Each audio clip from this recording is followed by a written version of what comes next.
নমস্কার বন্ধুরা, ফিনোস্পেস চ্যানেলে আরও একটি নতুন ভিডিওতে আপনাদের স্বাগত জানাই। আশা করি আপনারা সবাই খুব ভালো আছেন ও সুস্থ আছেন। আজ আমরা একটি খুব গুরুত্বপূর্ণ বিষয় নিয়ে আলোচনা করব। আমাদের জীবন খুবই অনিশ্চিত। আমরা কেউ জানি না যে পরের মুহূর্তে বা পরের দিনে বা পরের মাসে আমাদের সাথে কি হতে চলেছে। তাই আর্থিক দিক থেকে আমরা যদি নিজেদের সুরক্ষিত রাখতে পারি, সেই অনিশ্চিত সময়গুলো আমরা ভালোভাবে ম্যানেজ করতে পারবো। আর এই অনিশ্চিত সময়গুলো ম্যানেজ করার সব থেকে ভালো উপায় হলো একটি ইমার্জেন্সি ফান্ড তৈরি করে রাখা।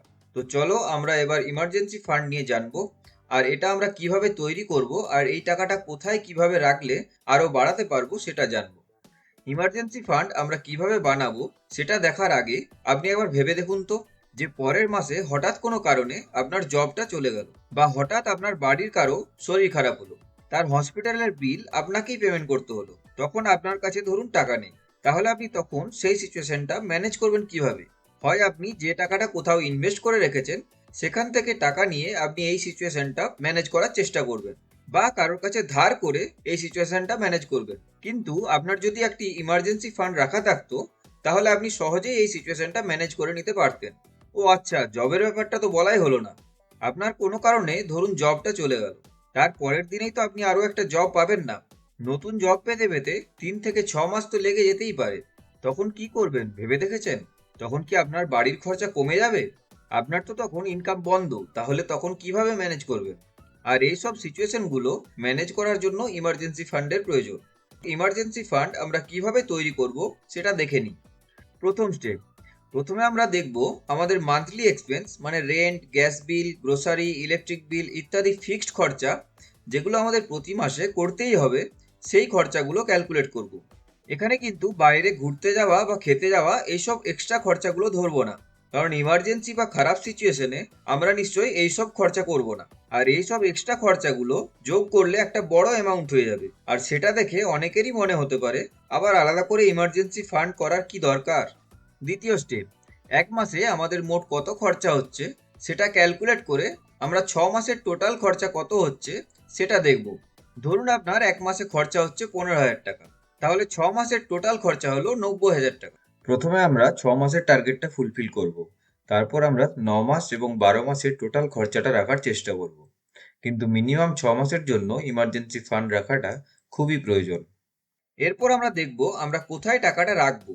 প্রথম স্টেপ, ইমার্জেন্সি ফান্ড রাখার জন্য আমাদের একটি আলাদা সেভিংস অ্যাকাউন্ট করতে হবে, এবং সেই অ্যাকাউন্টটা জিরো ব্যালেন্স বা খুব কম মান্থলি এভারেজ ব্যালেন্স রাখতে হবে, এরকম অ্যাকাউন্ট হলে ভালো হয়। দ্বিতীয় স্টেপ, প্রতি মাসে কিছু টাকা, মানে যেমন ধরুন 500, 1000, 2000, যারা যেমন পারবেন সেরকম একটা ফিক্সড অ্যামাউন্ট ওই ব্যাংকে ডিপোজিট করতে হবে, বা আপনি এটা স্ট্যান্ডার্ড ইনস্ট্রাকশন দিয়ে এটি অটোমেটিকও করতে পারেন। যেমন ধরুন আপনার স্যালারি ঢুকলো 1 তারিখ, এবং সেটা স্ট্যান্ডার্ড ইনস্ট্রাকশন সেট করে দিলেন যে 3 তারিখে আপনার ফিক্সড করা অ্যামাউন্টটা ইমার্জেন্সি ফান্ড অ্যাকাউন্টে অটোমেটিকলি ট্রান্সফার হয়ে যাবে। থার্ড স্টেপ, এটা আমার তরফ থেকে একটা বোনাস টিপ। আপনি ধরুন কোথাও কোনো এক্সট্রা টাকা পেলেন, যেমন জবে বোনাস পেলেন বা কারো কাছে গিফট পেলেন, এরকম কিছু এক্সট্রা টাকা ওই ইমার্জেন্সি ফান্ড অ্যাকাউন্টে ডিপোজিট করে দিন, তাহলে আপনি আপনার টার্গেটে তাড়াতাড়ি পৌঁছাতে পারবেন। এবার আমরা দেখব ইমার্জেন্সি ফান্ডের টাকাটা কিভাবে আমরা গ্রো করব বা কিভাবে আমরা বাড়াবো। যদিও এই টাকাটা গ্রো করাটা আমাদের উদ্দেশ্য নয়, কিন্তু আমরা যদি মূল্যবৃদ্ধির হারের সাথে সমানভাবে টাকাটা গ্রো করতে পারি, তাহলে সময়ের সাথে সাথে টাকার ভ্যালুটাও একই থাকবে। তো চলুন দেখে নেওয়া যাক আমরা সেটা কিভাবে করব। প্রথমেই যেটা মনে রাখতে হবে যে ইমার্জেন্সি ফান্ডের টাকাটা আমরা কোনোভাবেই কোনো রিস্কি অ্যাসেটে ইনভেস্ট করব না।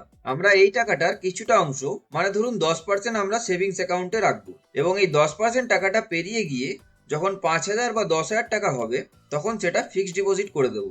এরকম ছোট ছোট পার্টে এফডি করার উদ্দেশ্য হলো আমাদের যখন ইমার্জেন্সিতে টাকাটা প্রয়োজন হয়, তখন তো একেবারে পুরো টাকাটা নাও প্রয়োজন হতে পারে। তাই তখন যত টাকা দরকার তত টাকা আমরা এফডি ব্রেক করে সেখান থেকে তুলে নিতে পারবো। এটার ক্ষেত্রে অসুবিধে হলো, আপনি যখন ম্যাচুরিটির আগে টাকাটা তোলেন, তাহলে ব্যাংক আপনার কাছ থেকে 0.5% থেকে 1% পেনাল্টি কাটবে। সেক্ষেত্রে আমাদের কিছুটা লস হবে, কিন্তু তাও সেভিংস অ্যাকাউন্টের থেকে বেশি ইন্টারেস্ট পাবো। এটার ক্ষেত্রে সব থেকে ভালো হয় আপনি যদি আপনার অ্যাকাউন্টে auto sweep in facility activate করে নিতে পারেন। তাহলে কি হবে, অটো সুইপ অ্যাক্টিভেট থাকলে আপনার নির্দিষ্ট কিছু টাকা সেভিংস অ্যাকাউন্টে থাকার পরে অটোমেটিক্যালি এফডিতে ট্রান্সফার হয়ে যাবে, তাহলে আর সেই টাকা তুলতে গেলেও কোনো পেনাল্টি লাগবে না। আপনি যদি অটো সুইপ সেভিংস অ্যাকাউন্ট খুলতে চান, তাহলে ডেসক্রিপশনে দেওয়া লিঙ্ক থেকে মাত্র 15 মিনিটে অটো সুইপ সেভিংস অ্যাকাউন্ট বাড়িতে বসেই খুলে নিতে পারেন। আর এই অটো সুইপ নিয়ে আরো ডিটেলসে একটি ভিডিও নিয়ে আসবো আপনাদের জন্য। আর ইমার্জেন্সি ফান্ডের টাকাটা আমরা প্রধানত এফডি বা সেভিংস অ্যাকাউন্টেই রাখার চেষ্টা করব। এছাড়াও কিছু ডেট মিউচুয়াল ফান্ড আছে যেখানে ইনস্ট্যান্ট উইথড্রলের অপশন থাকে, বাট সেটার ক্ষেত্রেও কিছু সময় তো লেগেই যায়। তাই আমরা চেষ্টা করব ফিক্সড ডিপোজিট বা সেভিংস অ্যাকাউন্টেই এই টাকাটা রাখার, কারণ ইমার্জেন্সির সময় ওই কিছুটা সময়ও আমরা নাও পেতে পারি। আপনাদের অনেকের হয়তো মনে হতে পারে যে আপনারা ভালোভাবে টাকা ইনকাম করছেন, ভালোভাবে সেভ করছেন, ইনভেস্ট করছেন, তাহলে আর আলাদা করে ইমার্জেন্সি ফান্ডের দরকার কি? আচ্ছা, আপনি একবার ভাবুন, আপনি অনেক দিনের জন্য কোথাও ইনভেস্ট করে রেখেছেন, কিন্তু আপনার জীবনে হঠাৎ কোনো ইমার্জেন্সি সিচুয়েশন চলে এলো। তখন আপনাদের সেই ইনভেস্টমেন্ট থেকেই টাকা বের করে ব্যবহার করতে হবে। আর ঠিক এই কারণেই আমাদের ইনভেস্টমেন্ট নিয়ে যে ভবিষ্যতের পরিকল্পনাগুলো থাকে, সেটা কোনোদিনই আমরা ফুলফিল করতে পারি না। ইমার্জেন্সি ফান্ড আলাদাভাবে রাখার আরও কয়েকটি কারণ আমরা দেখে নেব। ইমার্জেন্সি ফান্ড আলাদাভাবে রাখলে আমাদের কোনো ইনভেস্টমেন্টের থেকে টাকা বের করতে হবে না। আমরা মানসিক দিক দিয়ে শান্তিতে থাকতে পারবো। ইমার্জেন্সি সিচুয়েশনগুলো আরও ভালোভাবে ম্যানেজ করতে পারবো। আমাদের কোথা থেকেও ধার নিতে হবে না, এবং আমাদের ইনভেস্টমেন্টের পরিকল্পনাগুলো ঠিক থাকবে। এবার আপনাদের জন্য আরও একটি বোনাস টিপ। এই ইমার্জেন্সি ফান্ড তৈরির সময় যখন জমানো টাকাটা একটু বেশি মনে হবে, তখন আমাদের ইচ্ছে হতেই পারে যে একটা আইফোন বা কোনো দামি জিনিস কিনে নিই, পরে আবার এখানে রেখে দেবো। বাট নো, এটা একেবারেই করা চলবে না। এইটুকু ডিসিপ্লিন যদি আমরা না রাখতে পারি, তাহলে আমরা কোনোদিনই জীবনে ফাইন্যান্সিয়ালি সিকিওর হতে পারবো না। এটা আমাদের ভালোভাবে মাথায় ঢুকিয়ে নিতে হবে যে ইমার্জেন্সি ফান্ডের টাকাটা শুধুমাত্র ইমার্জেন্সিতেই ইউজ করার জন্যই। তো চলুন, ভিডিওটা আর বেশি বড় করছি না। আশা করছি আপনাদের ইমার্জেন্সি ফান্ড নিয়ে অনেকটা ধারণা হয়ে গেছে। আর এই ভিডিওটি থেকে আপনাদের যদি একটুও হেল্প হয়ে থাকে, তাহলে ভিডিওটি লাইক করে আমাকে মোটিভেট করতে পারেন, যাতে আপনাদের জন্য ফাইন্যান্স রিলেটেড আরও ভালো কন্টেন্ট নিয়ে আসতে পারি। এবং আপনারা যদি কোনো মতামত দিতে চান বা এই ভিডিওতে বলা কোনো বিষয় নিয়ে আরও ভালোভাবে জানতে চান, তাহলে কমেন্ট করে জানাতে পারেন। তো চলুন, ভিডিওটি এখানেই শেষ করছি। দেখা হচ্ছে পরের ভিডিওতে। ততক্ষণ পর্যন্ত সুস্থ থাকুন, ভালো থাকুন।